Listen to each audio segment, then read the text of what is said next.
बिच्छू का स्वभाव होता है जो भी इसको पकड़े उसको डंक मारना, और संत का स्वभाव होना चाहिए बहते हुए को बचाना। अब बिच्छू को यदि देखें तो 5-7 ग्राम से ज्यादा बिच्छू में वजन नहीं होता। ये 7-5 ग्राम का बिच्छू अपने स्वभाव को नहीं छोड़ता, तो 81 केजी का होकर मैं महात्मा अपना स्वभाव कैसे छोड़ दूं? इसका स्वभाव है पकड़ने वाले में डंक मारना, और संत का स्वभाव है बहने वाले को बचाना। संत हृदय न बनीत समाना, कहा कभी न पर कह ही न जाना। निज परिताप द्रवहि नवनीता, पर दुख द्रवहि संत सुपुनीता। महात्मा का स्वभाव होना चाहिए बहते भय को बचाना। साधनोति परं कार्जम इति साधु। एक और बात कहूं, संत में और साधु में थोड़ा अंतर है। साधु में और संत में थोड़ा अंतर है। कुछ लोग कहते हैं महाराज काय का अंतर है, कैसा अंतर है? अंतर तो दिखाई देता है, क्योंकि अंतर यदि नहीं होता तो साधु संत दो बातें क्यों आती?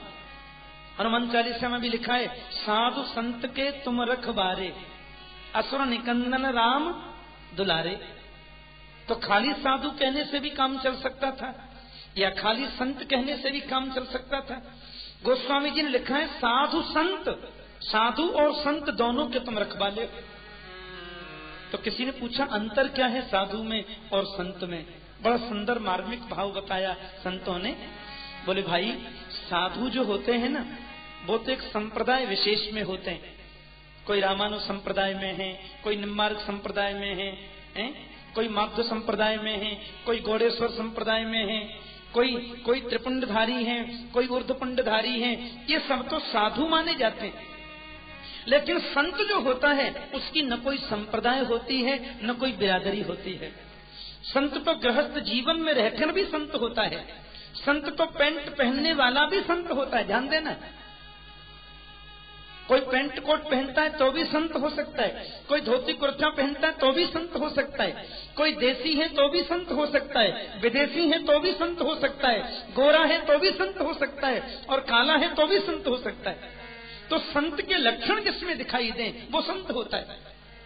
और सीधी बात यह है कि भगवान से मिलने के लिए जो भगवान के पीछे पीछे चलता है वो साधु है, और जिससे मिलने के लिए भगवान उसके पीछे पीछे चले वो संत है। यही दोनों में अंतर है। बोलो जय श्री कृष्ण। परमात्मा से मिलन को जो पीछे चले वो साधु, और परमात्मा जिससे मिलने को पीछे चले वो संत। इसलिए संत की न कोई भाषा होती, संत का न कोई वेश होता, संत की न कोई बिरादरी होती, वो तो हर रूप में रह सकता है। मेरे देश में एक मदालसा नाम की महिला हुई। मदालसा महाभारत में बड़ी विचित्र कथा आती है, और उस मदालसा को संत नहीं परम संत कहा है महाभारत में। गृहस्थ थी, लेकिन मदालसा क्या करती मालूम? बालक जन्म लेता, जन्म लेती उसको गोदी में लेती और ऐसे खिलाती, लोरियां सुनाती। जैसे हम लोग फिल्मी गीत की लोरी गाकर बच्चों को सुलाते हैं ना, ऐसे वो मदालसा माता लोरी गाती कि शुद्धोसी नित्योसी निरंजनोसी संसार माया परिवर्तितोसी। बेटा तू शुद्ध है, तू नित्य है, तू मुक्त है, तू शरीर नहीं, तू आत्मा है। ऐसा उसको उपदेश करती।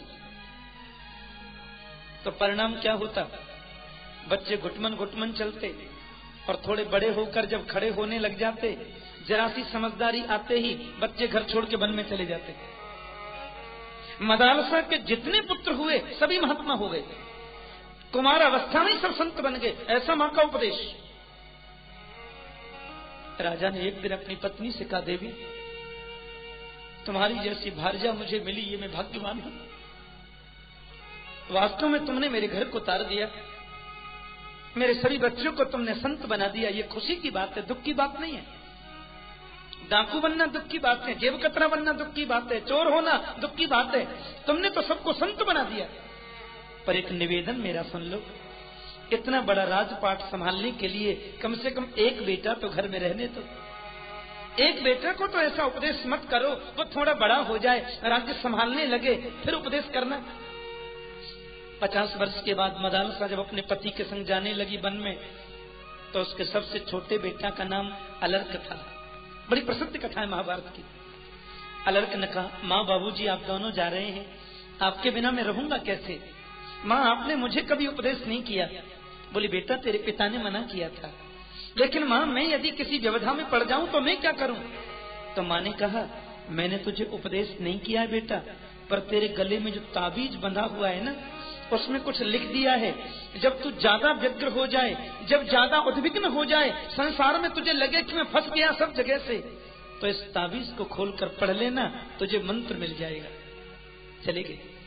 अलर्क ने बड़ी कुशलता से प्रजा का प्रशासन किया, और प्रशासन करते करते एक बार चारों तरफ से चढ़ाई कर दी राजाओं ने, बड़ा मन में अशांति रहने लगी।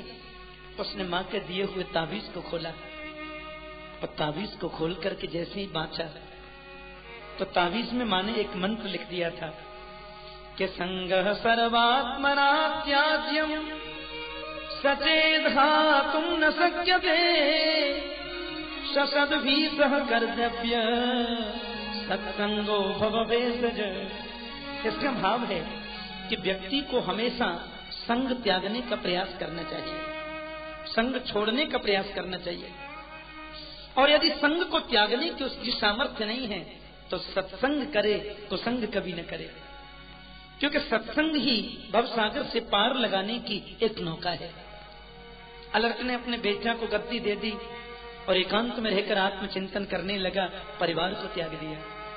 तो सत्संग जीवन को बदल देता है। स्वयंभव मनु ने आकर के ध्रुव जी को उपदेश किया, तुम्हें ऐसा नहीं करना चाहिए बेटा। जिन यक्षों को तुम मार रहे हो, अपने एक उद्दंड भाई के बदले हजारों निरपराधों का तुमने वध कर दिया, ये शोभा नहीं देता। ध्रुव जी के मन में अहिंसा का भाव जगा। अहिंसा के भाव को जागृत करके स्वयंभव मनु वहां से चले गए। भगवान श्री सुखदेव जी कहते हैं, मैत्रेय मुनि ने विदुर जी को बताया, ध्रुव जी ने कई वर्षों तक प्रशासन किया। अपने बेटा उत्कल को राज्य गद्दी पर बिठा करके ध्रुव जी सीधे वन में चले गए, और वहां जाकर के भगवान के नाम का स्मरण करने लगे। परमात्मा के वैकुंठ लोक से सुंदर विमान आया, और विमान में बैठे हुए प्रभु के पार्षदों ने ध्रुव से कहा, आइए विमान पर आरूढ़ होइए। और जैसे ध्रुव जी विमान में बैठने को तैयार हुए वैकुंठ जाने के लिए, सो एक काली काली माता जी आ गई, बड़ा विकराल शरीर, देखते चेहरा एकदम डर लगे, और वो हाथ जोड़ करके ध्रुव जी के सामने खड़ी हो गई। बोले कहाँ जा रहे हैं आप? ध्रुव जी बोले भगवान के वैकुंठ में जा रहे हैं माता जी। ये माता जी कौन है मालूम है? ये है मृत्यु देवी। उन माता जी ने कहा, वैकुंठ जाओ, चाहे स्वर्ग में जाओ, चाहे मुक्ति पाओ, पर पहले मुझे स्वीकार करो। जब तक मुझे स्वीकार नहीं करोगे तुम वैकुंठ नहीं जा सकते। क्योंकि ब्रह्मा जी का जो लोक है उसको क्या बोलते हैं? ब्रह्मलोक। शंकर जी का जो लोक है वो शिवलोक है। विष्णु का जो लोक है वो वैकुंठ या विष्णु लोक है। लेकिन हम लोग जिस लोक में रहते हैं इसका नाम क्या है? इसका नाम है मृत्युलोक। इस मृत्युलोक की स्वामिनी का नाम है मौत, मृत्यु। तो मृत्यु आकर के खड़ी हो गई, बोले कहीं भी जाओ पहले मुझे स्वीकार करो। ध्रुव जी ने कहा, मर जाएंगे माता जी आप कहती हो तो। भगवान के पार्षदों ने ध्रुव जी से कहा, इनसे बोलो जरा सिर नीचे को करें। जैसे ही माता जी ने सिर नीचे किया तो मृत्युर मूर्धनि पदम दत्वा आरोहास पदम ध्रुवम। मृत्यु के सिर पर अपने चरण को रख करके ध्रुव जी सीधे वैकुंठ के लिए प्रस्थान कर गए। बोलो जय श्री कृष्ण। मौत पर विजय प्राप्त कर ली। मृत्यु मृत्युभ्याल भीत पलायन लोकान सर्वान निर्भयम नाद्य गच्छन तत्पादाब्जम प्राप्य अदृच्छयाद्य स्वतः सेते मृत्युरस्मादपैति। परमात्मा के चरणों में अनुरक्ति जिसकी श्रेष्ठ बन जावे वह मौत पर विजय प्राप्त कर सकता है। ध्रुव जी के वंश का वर्णन कर रहे हैं मैत्रेय मुनि विदुर जी को। ध्रुव के बेटे उत्कल हुए, उत्कल के बेटे अंग हुए, अंग के बेटा महाराज बैन हुए। बचपन से ही इनकी मनस्थिति अच्छी नहीं थी बैन महाराज की। इनका बढ़िया स्वभाव नहीं था, और बैन की दुष्प्रवृत्तियों से दुखी होकर के राजा अंग वन को चले गए। वन में जाकर भजन करने लगे। संतों ने बैन को राज्य गद्दी पर बिठा दिया। बोले कछु तो मियाँ बाबरे कछु पी लई भांग। एक तो वैसे ही दुष्ट था, राज्य गद्दी पर बैठती इसने ढिंडोरा पिटवा दिया। न अष्टव्यम न होतव्यम न दातव्यम दुजा क्वचित। आज के बाद में भजन पाठ करना बिल्कुल बंद, पूजा पाठ करना बिल्कुल बंद और यज्ञ करना बिल्कुल बंद, मैं भगवान हूं, मेरा भजन करो। महात्माओं ने बहुत समझाया लेकिन नहीं माना, संतों को फटकार दिया। महात्माओं ने अपने कमंडलू का जल लेकर इसके ऊपर छींटा। बैन महाराज की मृत्यु हो गई, मर गए। जीवन में अभिमान कभी मत करो, अहंकार ही जीवन को बिगाड़ता है। बहन की मृत्यु हो गई, अभिमानी था, संतों ने शाप दे के मार दिया। जिंदगी जो मिली है वो अहंकार के लिए नहीं। संत लोगों ने बहन के शरीर का मंथन किया। इसकी दाहिनी भुजा से पृथ्वी के संकट को दूर करने के लिए भगवान पृथु के रूप में प्रकट हो गए और बाईं भुजा से लक्ष्मी माता अर्ची देवी के रूप में प्रकट हो गई।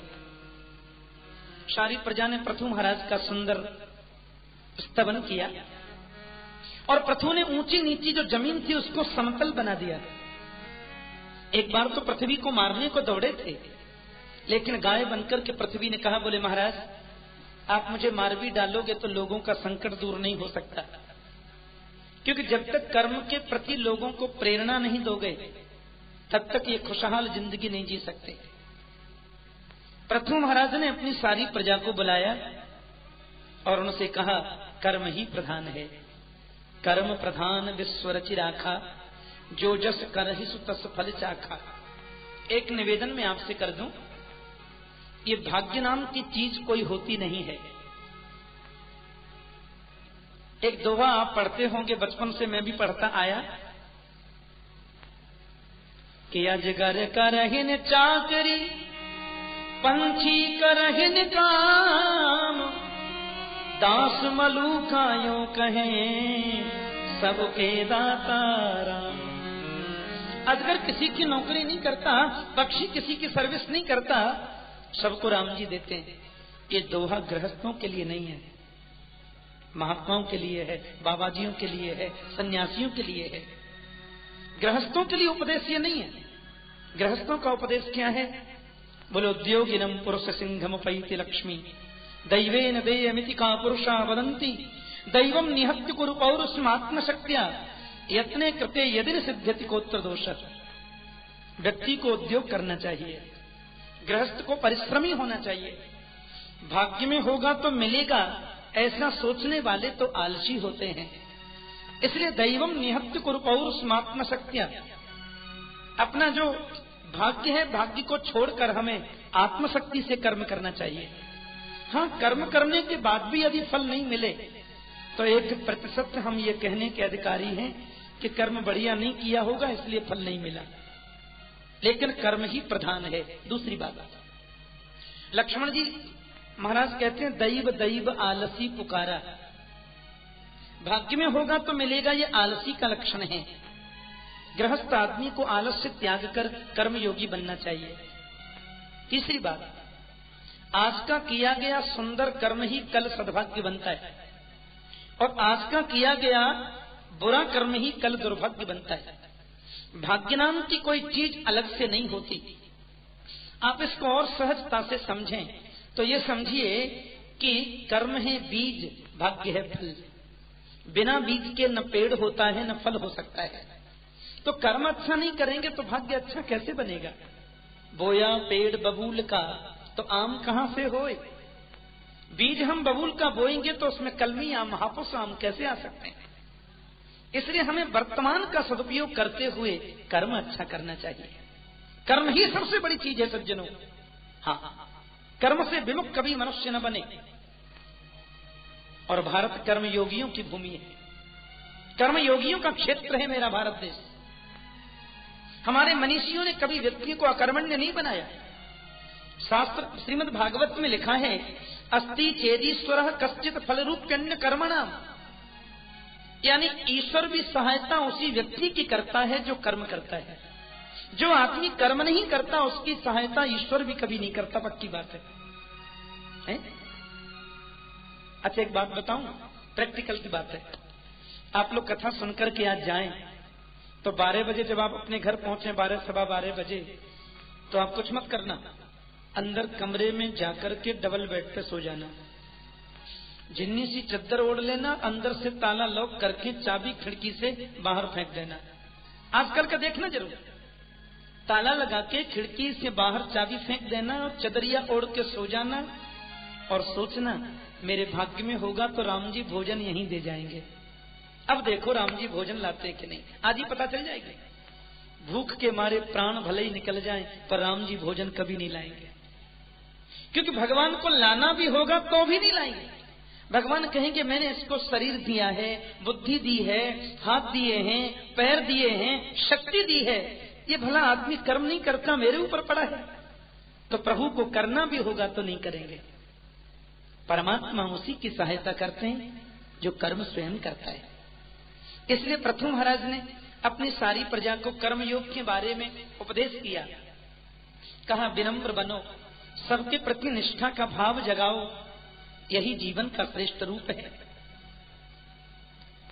इनके यहाँ पर यज्ञ करने का संकल्प हुआ। 100 यज्ञ का संकल्प जब पृथु महाराज ने लिया, 100 यज्ञों का संकल्प लेते ही मन में आनंद की अनुभूति हुई। लेकिन पृथु महाराज के यज्ञ को देख करके इंद्र घबरा गया। कथा आती है ऐसी, इंद्र ने सोचा कि इन्होंने 100 यज्ञ कर लिए तो मेरे स्वर्ग को छीन सकते हैं, क्योंकि इंद्र का एक नाम है शतक्रतु, 100 यज्ञ करने वाला व्यक्ति इंद्र हो सकता है। इंद्र का संक्षिप्त नाम है शक्र। तो इंद्र उनके घोड़ा को चुरा करके ले गया। पृथु के बेटा ने इंद्र का पीछा किया, इंद्र को परास्त करके घोड़ा ले आए। इसलिए पृथु के बेटा का एक नाम विजिताश्व पड़ गया। और पृथु ने अपने मन में सोचा, इंद्र को डर लगता है कि मैं उसके राज्य को छुड़ा लूंगा, मेरे को क्या करना उसके राज्य से। 100 यज्ञ करने से उन्हें भय होता है, अपन नहीं करते, 100 99 करके छोड़ देते। पृथु के 99 में यज्ञ में साक्षात भगवान प्रकट हो गए, साक्षात परमात्मा प्रकट हो गए। नारायण ने पृथु को गले से लगाया, इंद्र ने उनसे माफी मांगी, अपनी बेटी की शादी पृथु के बेटा से कर दी इंद्र ने। और भगवान बोले वरदान मांगो, क्या चाहिए पृथु आपको। महाराज पृथु चरणों में गिर के बोले मांगू क्या, क्या मांगना है भगवान। भगवान ने कहा कुछ भी मांग लो, मैं देना चाहता हूं ना, इसलिए तुम्हें निसंकोच मांगना चाहिए। तो पृथु ने हाथ जोड़ करके कहा, यदि आप बहुत ज्यादा प्रसन्न हैं मेरे प्रभु तो केवल एक ही वरदान दे दीजिए कि वरान विभो तद वरदेश्वराद्भुत कथम व्रणीते गुण विक्रियात्मना ये नारकाणामपि सन्ति देहिनां तानि स कैवल्य पते व्रणेन च। मेरा बस चले तो मैं ये वरदान मांगूंगा कि जितने भी पापी लोग नरक में सड़ रहे हैं उन सबको मोक्ष मिल जाए, उन सबको कैवल्य मुक्ति मिल जाए। भगवान ने कहा, ये तो तुमने संसार के जीवों के लिए कहा, तुम्हें क्या चाहिए। यदि तुम कहोगे स्वर्ग तो स्वर्ग दे दूंगा, तुम कहोगे वैकुंठ तो वैकुंठ दे दूंगा। सो पृथु महाराज ने कहा, ये सारी चीजें मुझे नहीं चाहिए। कि न कामयेनाप्यहं क्वचिन् नय प्रयुष्मच्चरणाम्बुजासभ महत्तमान्तर्हृदयान्मुखच्युतो विधत्स्व कर्णायुतमेशमेव। मुझे स्वर्ग वैकुंठ मुक्ति नहीं चाहिए, देना है तो सिर्फ एक बार दे दो प्रभु। भगवान बोले क्या। बोले संतों के मुख से निकलने वाली जो आपकी कथा है, उस कथा को सुनने के लिए मेरे कानों में 10,000 कानों की शक्ति आ जाए, केवल यही वर दे। भगवान बोले भले आदमी, दुनिया के लोग तो इन 2 कानों का सदुपयोग नहीं कर पाते, तुम 10,000 कान लेकर के क्या करोगे। पृथु बोले सत्य कहता हूँ, इन कानों से कथा सुनते सुनते पेट नहीं भरता, सोचता हूँ और सुनता रहूं। और तीसरा वर भी ये चाहता हूँ कि किसी भी प्रकार का कोई भी दंभ, कोई भी अभिमान मेरे जीवन में नहीं आए। ये बिगाड़ने वाली चीजें हैं। नहीं जिंदड़ी दा कोई विशाह कि नीवा हो के चल बंदया, पंजाबी गीत है, बड़े भाव से गाना मेरे साथ।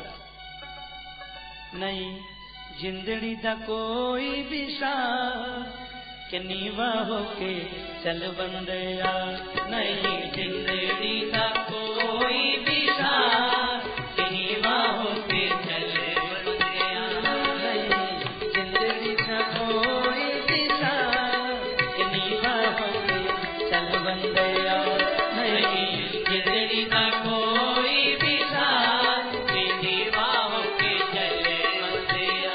सदा सदा नीविया नु रब मिलदा के नीवा होके चलो बंदया, सदा नीविया नु रब मिलदा के नीवा होके चलो बंदया, नहीं जिंदड़ी का कोई दिशा के नीवा होके चलो बंदया, नहीं जिंदड़ी का कोई दिशा के नीवा होके चलो बंदया। इसलिए झुक करके चलो, जीवन में अभिमान को त्यागो। झुकने वाले को ही रब मिलता है, झुकने वाले को ही गोविंद मिलता है।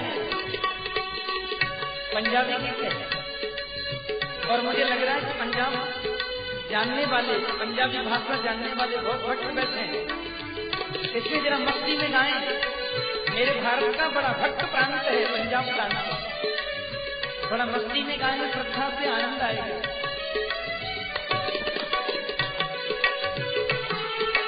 हरि बोल।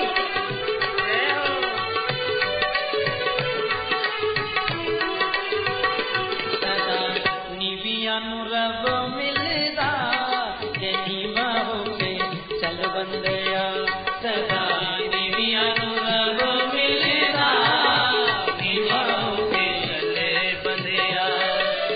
माया दे गुमान बिच राम नु भुलाई ना, माया दे गुमान बिच राम नु भुलाई ना, माया दे गुमान बिच राम नु भुलाई ना, माया दे गुमान बिच राम नु भुलाई ना।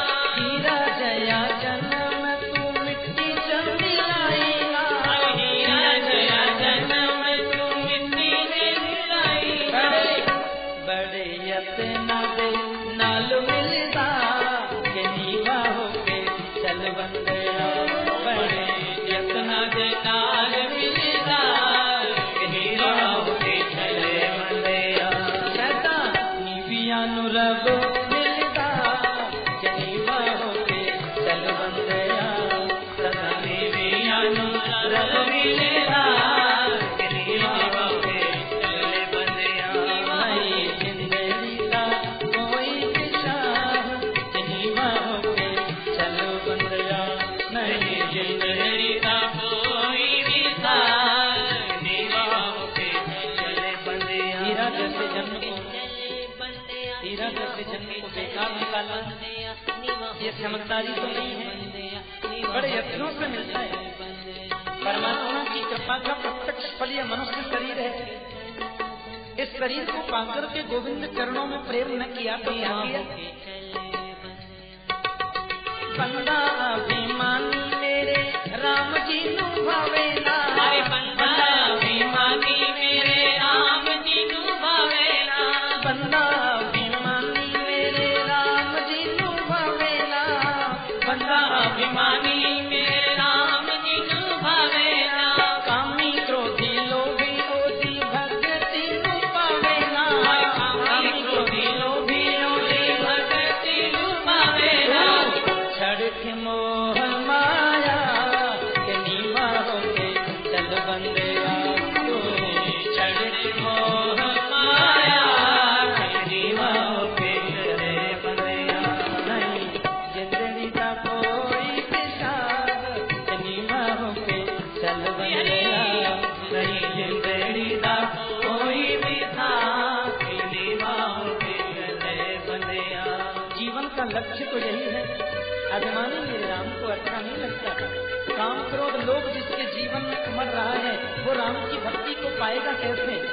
इसलिए झुकना सीखे, नव करके चलना सीखे। किसी में परम सुख है, किसी में परम आनंद है। प्रेम से सुनिए, श्रद्धा से गाइए। हरि बोल।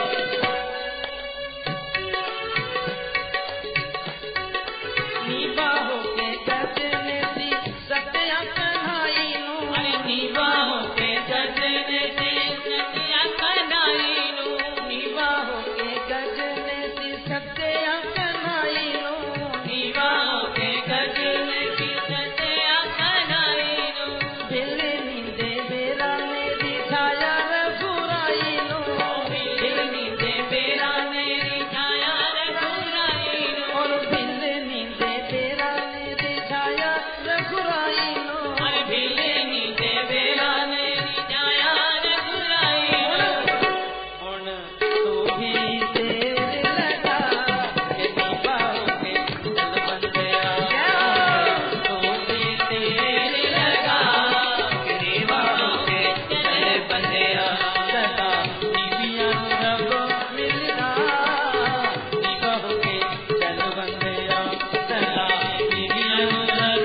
तुम्हारा आखिर है कौन?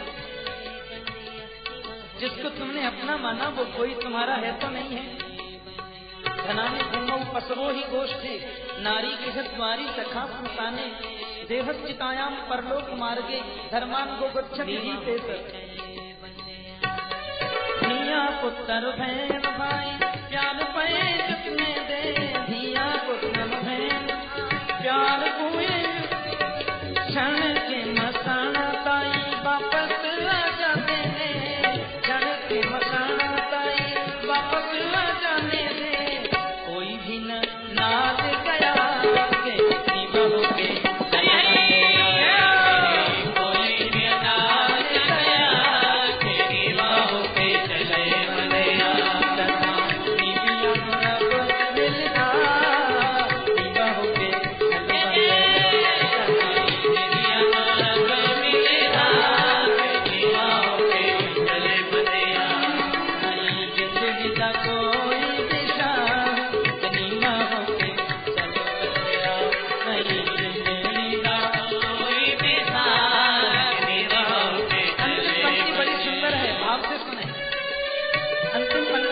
बड़े अद्भुत हैं, बड़े प्यारे हैं।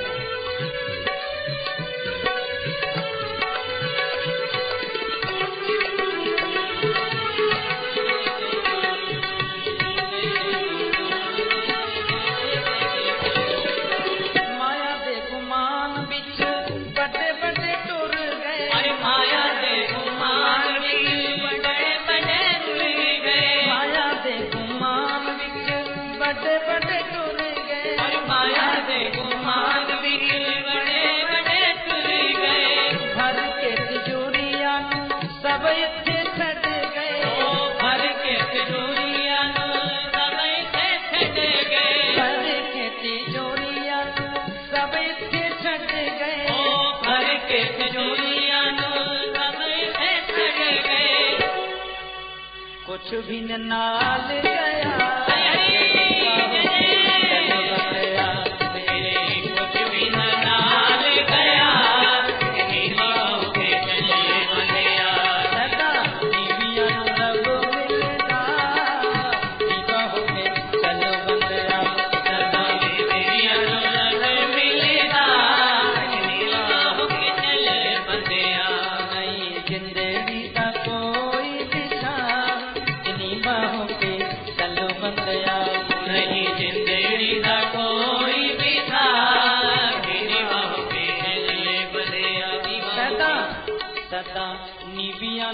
फल लगदा के निभाओ के जल बंदया, सदा निवियां फल लगदा के निभाओ के जल बंदया। नहीं जिंदगी सा कोई बिछा निभाओ के जल बंदया, नहीं जिंदगी सा कोई बिछा।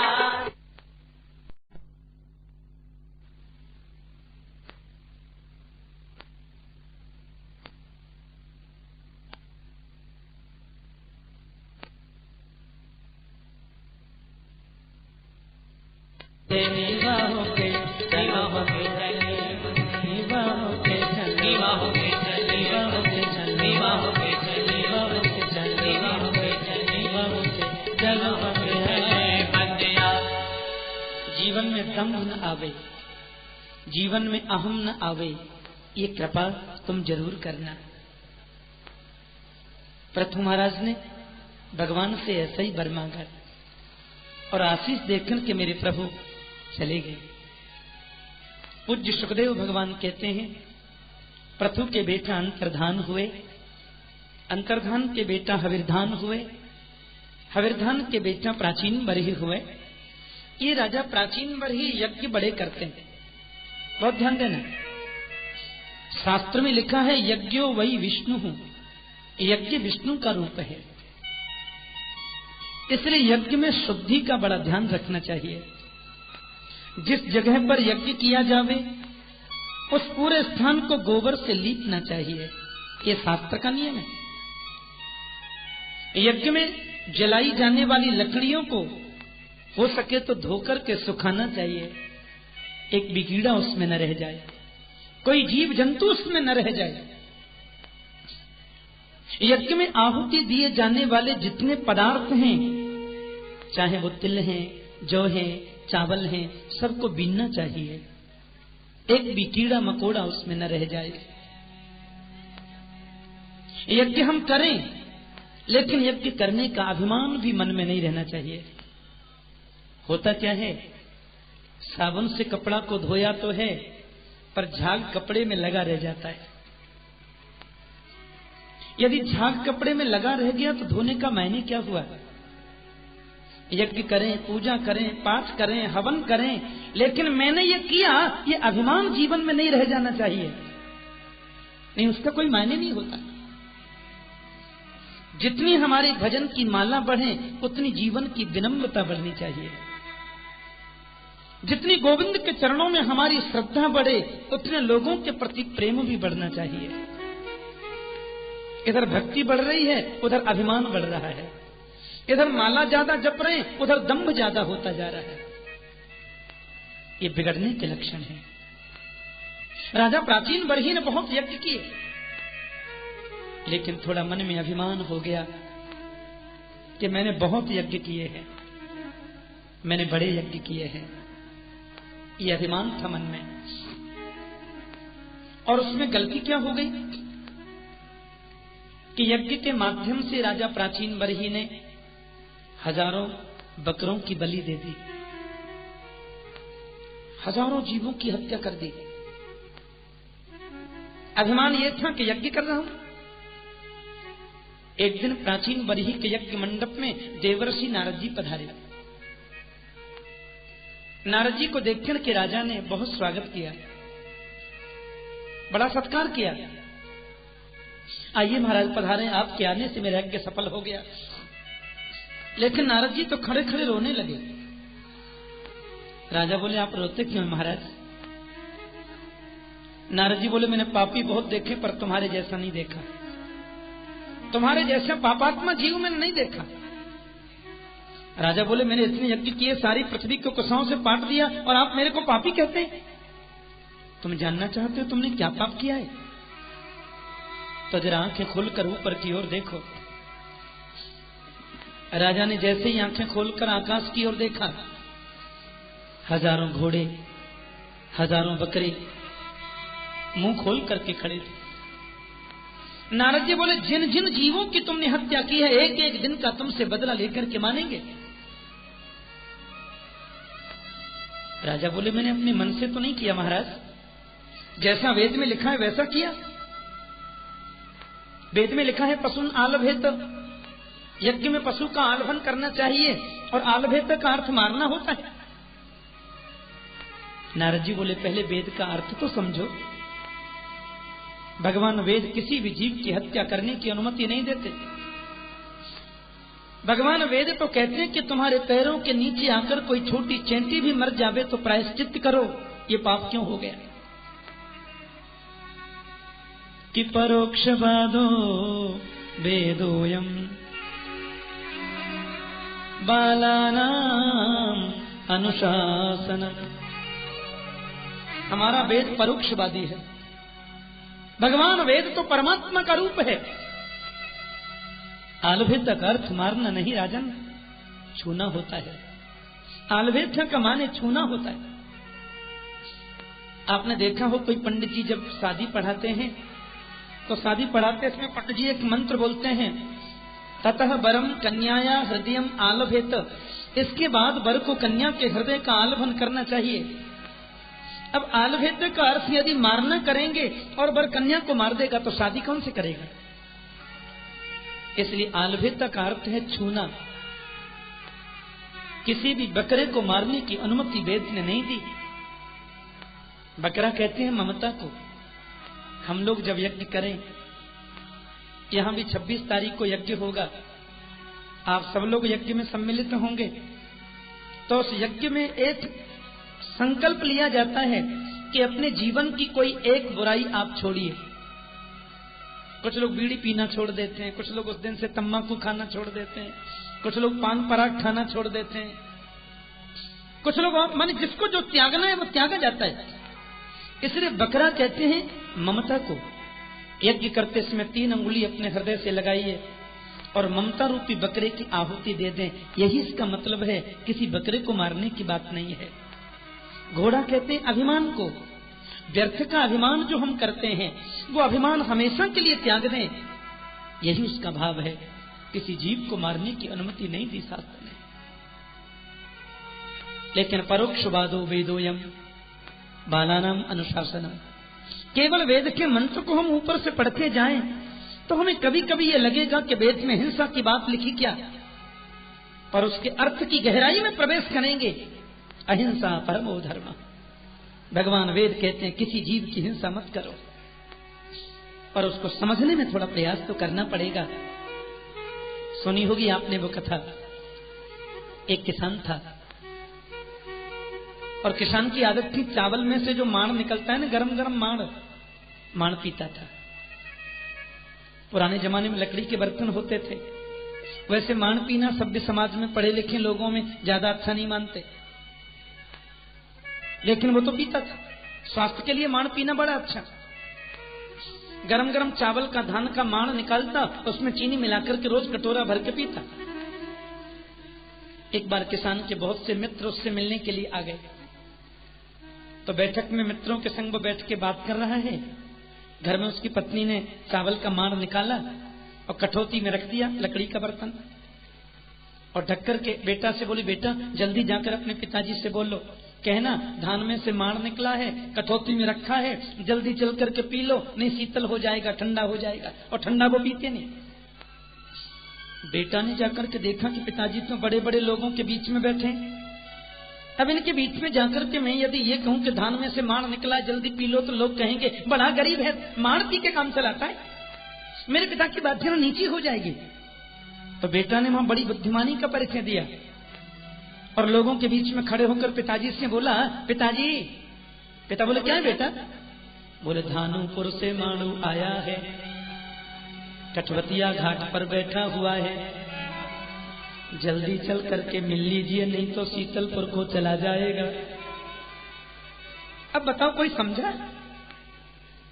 दानूपुर से मानू आया है, कठपतिया घाट पर बैठा हुआ है, जल्दी चल करके मिल लो, नहीं शीतलपुर को चला जाएगा। कोई नहीं समझा उसकी बात, पर पिताजी तुरंत समझ गए, क्यों पिताजी को लगा कि ये तो मेरी बात कह रहा है। आकर के बोले, बेटा तू कितना बुद्धिमान है, किसी को पता भी नहीं चलने दिया और मेरे को माण पीने को भी मिल गया। बिल्कुल वैसी ही परिस्थिति भगवान वेद की है। परोक्षवादो वेदोयम बालानाम अनुशासनम, हमने वेद के मंत्रों को रट लिया, स्वाहा स्वाहा खाली करने लगे, तो हमें कभी कभी लगेगा कि वेद में हिंसा की बात है क्या, लेकिन वेद को अर्थ की दृष्टि से गहराई में प्रवेश करके जानेंगे। अहिंसा परमो धर्म, भगवान वेद कहते हैं चैंती की हिंसा करना भी पाप है, पर जब तक जीव को आत्मबोध नहीं होता, जब तक जीव को अपना अनुभव नहीं होता, तब तक ये संसार में सब दुष्कर्म करता है। राजा की समझ में फिर भी नहीं आया तो नारद जी ने कहा, देखो एक पुरंजन नाम का राजा था। एक काल्पनिक कथा सुनाई नारद ने। पुरंजन नाम का राजा था, उसका एक सखा था जिसका नाम था अविज्ञात। मैं जरा स्पष्ट करता चलूं, मैं पुरंजन हूं और आप सब भी पुरंजन हैं, और हम लोगों का एक सखा है जिसका नाम है अविज्ञात। न ज्ञातुम केनापि यस्य अविज्ञात, जिसको कोई जान नहीं पावे उसको अविज्ञात कहते हैं, यानी कि ईश्वर। एक बार ये पुरंजन अपने ईश्वर रूपी सखा को साथ में लेकर किसी सुंदर नगर की तलाश में गया। अब नगर की तलाश में गया तो इसको कोई नगर पसंद नहीं आता। तब इसने हिमालय की दक्षिण दिशा में एक 9 दरवाजे वाले नगर को देखा, बंगले को देखा। सज्जनों, ये 9 दरवाजे वाला जो नगर है कोई और नहीं, शरीर है, मानव शरीर। गीता में लिखा है, नवद्वारे पुरे देही, 9 दरवाजे का नगर हमारा अपना शरीर है। इसमें 9 द्वार हैं, 2 आंखें, 2 कान, 2 नासिका, 1 मुख और उपस्थ इंद्रिय आदि, ये 9 द्वार हैं शरीर में। अब पुरंजन जीव ने जैसे ही इस नवद्वार के महल में प्रवेश किया, अंदर एक बड़ी सुंदर स्त्री बैठी थी। उस स्त्री का नाम है बुद्धि, जिसको हम पुरंजनी कहते हैं। वो अकेली नहीं थी, 10 सहेलियां थी उसके साथ में, 5 सहेली इधर थी और 5 सहेली इधर थी। पुरंजन ने उस स्त्री से पूछा, देवी आपका परिचय क्या है? वो बोली, अजी मेरा परिचय क्या, ये तो मैं भी नहीं जानती, लेकिन मुझे अपने पास में रखोगे तो मैं तुम्हारी सहायता करूंगी। ये बुद्धि ही पुरंजनी है, और 5 ज्ञानेन्द्रियां, 5 कर्मेंद्रियां, जो 10 इंद्रिय हैं, यही बुद्धि की सखी हैं। पुरंजन ने उसके संग शादी कर ली, यानी जीव बुद्धि के बस में हो गया। ध्यान देना, हमारा जो नगर है इसमें जो मेन गेट है ना, ये मेन गेट नगर का प्रधान द्वार, इस मेन गेट पर 5 फण का एक नाग बैठा रहता है। रात्रि को नगर में रहने वाले सभी लोग सो जाते हैं, लेकिन 5 फण का नाग कभी नहीं सोता। ये 5 फण का नाग है पंच प्राण, प्राण अपान उदान समान व्यान, ये 5 प्राण है। अब ये पुरंजन जीव उस बुद्धि रूपी पुरंजनी के बस में ऐसा हो गया, वो खाती तो खाता, वो सोती तो सोता, वो रोती तो रोता, वो हंसती तो हंसता, उसके बस में हो गया।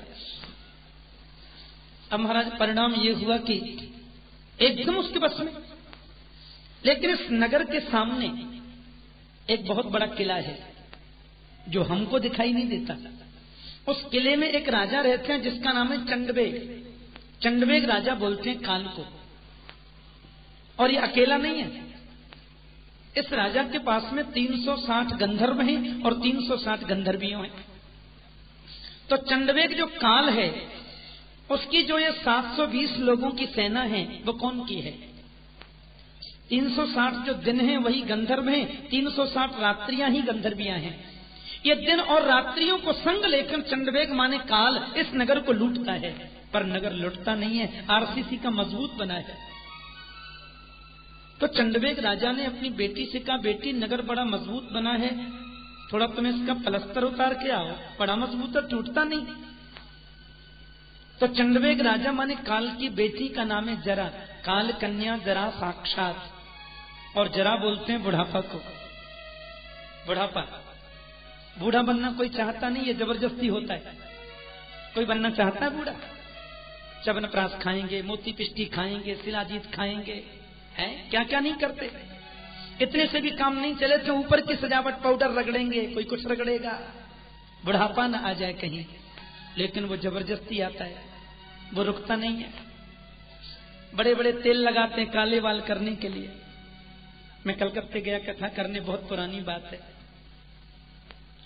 तो प्लेन थोड़ा लेट हुआ, 11 बजे पहुंचा। सैकड़ों लोग आए स्वागत के लिए। लोगों ने कहा, ये हमारे सेठ जी के बड़े भाई हैं ठाकुर जी, यही कथा के मुख्य यजमान बनेंगे। कथा में एक मुख्य यजमान बनते हैं ना, और मुख्य यजमान का बड़ा महत्व होता है। व्यास के बाद दूसरा नंबर मुख्य यजमान का ही होता है, जय श्री कृष्ण। हाँ, उसके बड़े नियम होते हैं। अरे मैंने कहा, इनको 11 बजे ठंडी में क्यों तकलीफ दी आपने? बोले नहीं महाराज, जब ये यजमान मुख्य बन रहे तो आपका स्वागत करने तो आएंगे। मैंने देखा 75 वर्ष की उनकी उम्र थी, सिर का एक भी बाल काला नहीं था। मेरे कक्ष में छोड़ने के बाद उन्होंने कहा, महाराज जी सवेरे पूजा कितने बजे शुरू होनी है? मैंने कहा 6 बजे नहा धो के तैयार हो जाइए।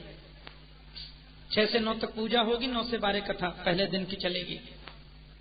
सवेरे 5:45 बजे वो नहा धोकर मेरे कक्ष में आए, आकर प्रणाम करके बोले, महाराज मैं तैयार हूं। तो मैंने देखा सिर का एक भी बाल सफेद नहीं, सारे बाल काले। मैंने कहा, लेकिन पूजा तो आपके बड़े भाई करने वाले थे, मुख्य यजमान तो वो। बोले नहीं, मैं ही हूं महाराज। अब मुझे बड़ा आश्चर्य, मेरी रात को एक भी काला नहीं और अब एक भी सफेद नहीं। तो वे हंस करके बोले, आप ये देखकर हंस रहे होंगे, अब 15 दिन ऐसे ही रहेंगे महाराज, 15 दिन बाद फिर सोचूंगा। बोलो जय श्री कृष्ण। बड़े बड़े प्रयास करते हैं, बड़ी चेष्टा करते हैं, कहीं बुढ़ापा ना आ जाए, कहीं बूढ़े ना हो जाए, लेकिन ये जबरदस्ती आता है। काल की बेटी ने शरीर पर चढ़ाई कर दी और इसका पलस्तर ढीला कर दिया। ढीला चमड़ा ढीला होने लग गया, कमर झुक गई, दांत निकल गए, आंखों से दिखना कम हो गया। चंडवेग राजा ने मौका देखा और तुरंत नगर पर चढ़ाई कर दी। ये पुरंजनी की याद करते करते मृत्यु हुई, इसलिए मरने के बाद इसको स्त्री बनना पड़ा।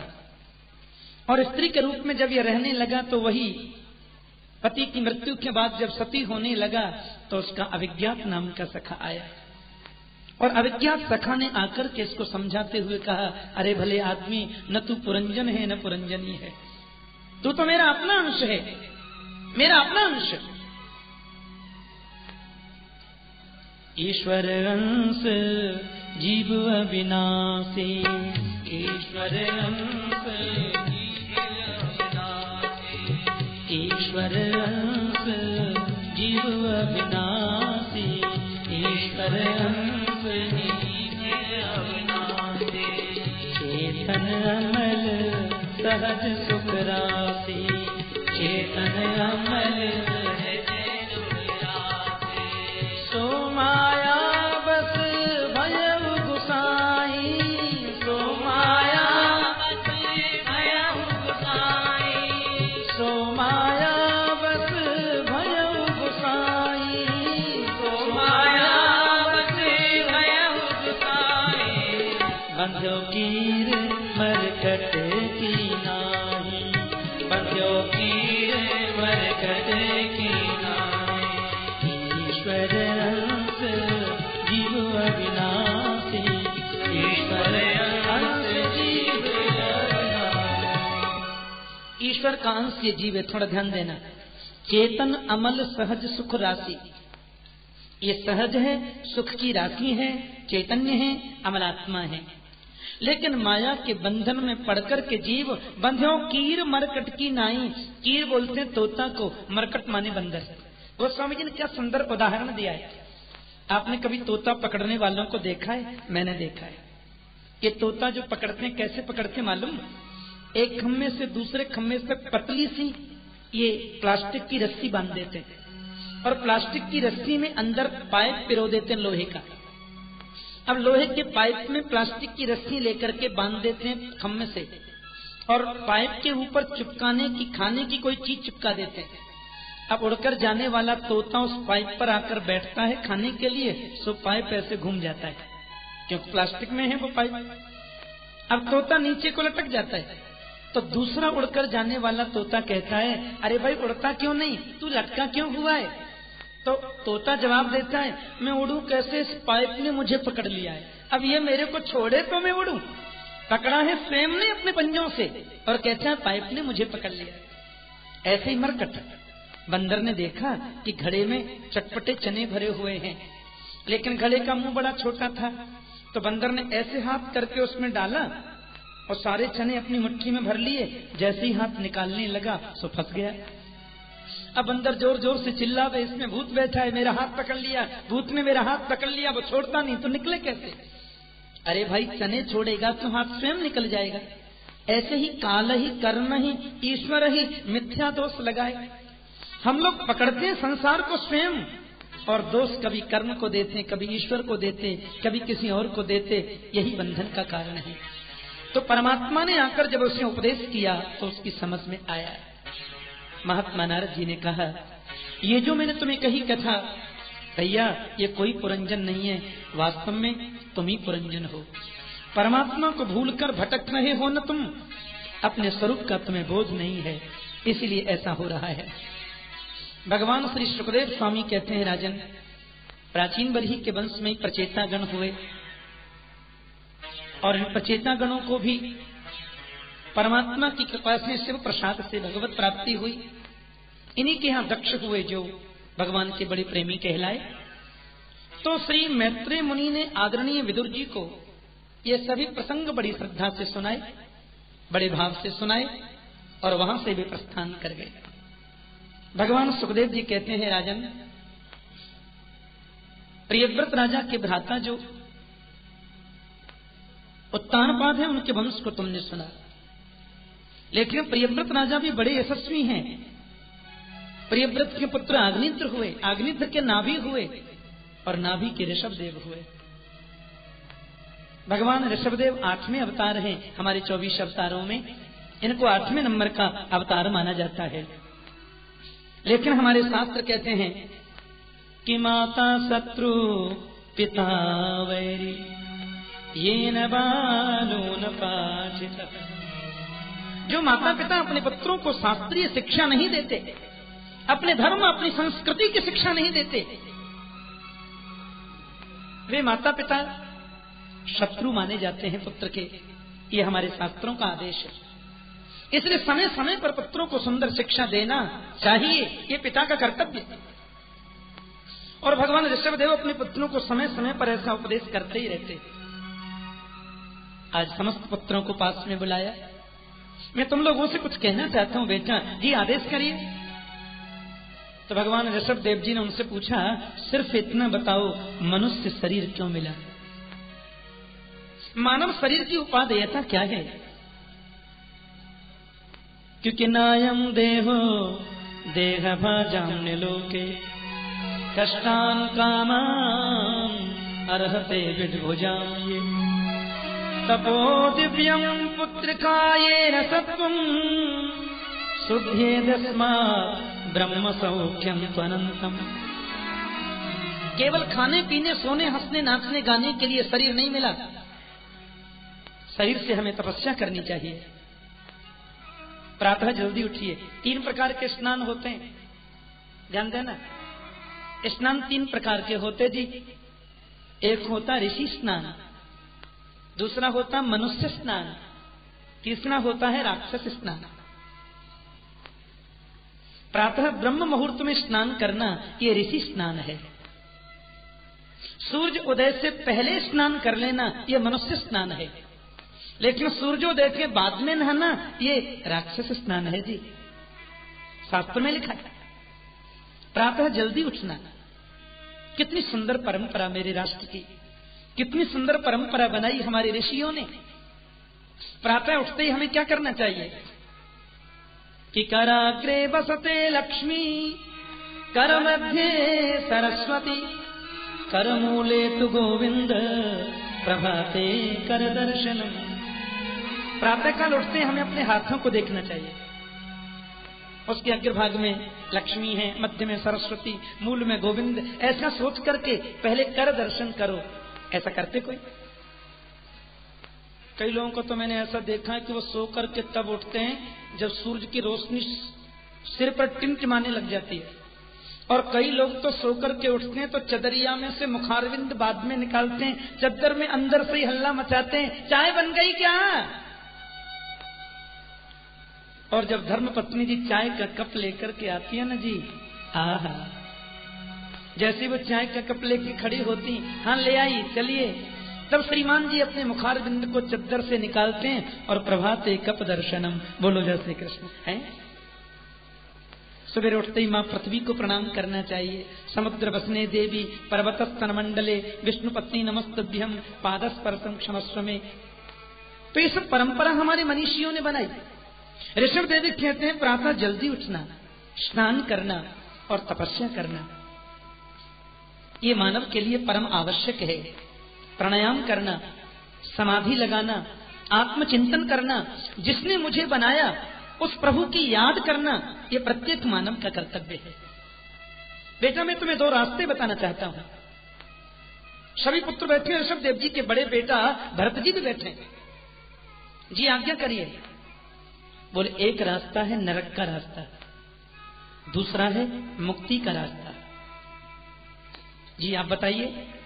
बोले महत सेवां द्वार माहुर विमुक्ते तमो द्वारम योसितां संग संगम महांतस्ते समचित्ता प्रशांता विमन्यव सुरदर्शाधवोय। कहते महापुरुषों की सेवा ही मुक्ति का द्वार है। विमुक्ति का मार्ग महापुरुषों की सेवा है। और वेश्यागामी शराबी कबाबियों का संग करने वालों का भी संग करना ये तमह का द्वार है, अंधकार का द्वार है, बल्कि नरक का द्वार है। इसलिए जीवन में प्रयास करना कि संत का संग मिले, महापुरुष का संग मिले। मानो एक बेटा सभा में खड़ा हो गया और पिताजी से बोलने लगा कि पिताजी महात्मा कौन है, ये हम पहचाने कैसे? हाँ, मेरे प्रातस्मरणीय पूज्य सदगुरुदेव, बचपन में हम लोग जब पढ़ते थे तो कई बार अल्पबुद्धि से मैं तर्क कर देता कि गुरुजी हम समझे कैसे महात्मा कौन है, हम जाने कैसे संत कौन है। तो मेरे गुरुदेव बड़ी अच्छी बात कहते थे, बेटा हम लोग जब कचहरी में जाते हैं तो काला कोट पहनने वाले को वकील साहब बोलते हैं। अब वो LLB की ABCD जानता है कि नहीं इसको हमें पता नहीं, लेकिन परिधान उसने पहना है तो वकील साहब तो बोलते ही हैं। उन्होंने कहा कि कौन संत है कौन असंत है, इसकी खोज करने लोगों के तो अनंत जन्म बीत जाएंगे, नहीं खोज सकते। इसलिए संत का परिधान भी जिसने पहना उसको भी प्रणाम तो हमें करना ही चाहिए, उसको भी वंदन तो हमें करना ही चाहिए। ऋषभ देव जी कहते हैं कि महात्मा कौन है? महान तत्ते समचित्ता प्रशांता विमन्य व सुहृद साधवो, ये जिसका चित्त सम है, जिसका मन प्रशांत है, क्रोध को जिसने जीता है, उसका परिधान कैसा भी हो वो निश्चित रूप से संत है। उसकी परिस्थितियां कैसे भी हों वो निश्चित रूप से संत है। मनस्येकम वचस्येकम कर्मण्येकम महात्मनाम, मनस्यन्यत वचस्यन्यत कर्मण्यन्यत दुरात्मनाम। जो बात मन में सोचे वही वाणी से बोले, और जो वाणी से बोले वही कर्म में करे, ये महात्मा का लक्षण है, ये संत का लक्षण है। और ऐसे महापुरुषों का संग करोगे तो तुम्हें मुक्ति का मार्ग खुला मिलेगा, वो द्वार खुला मिलेगा।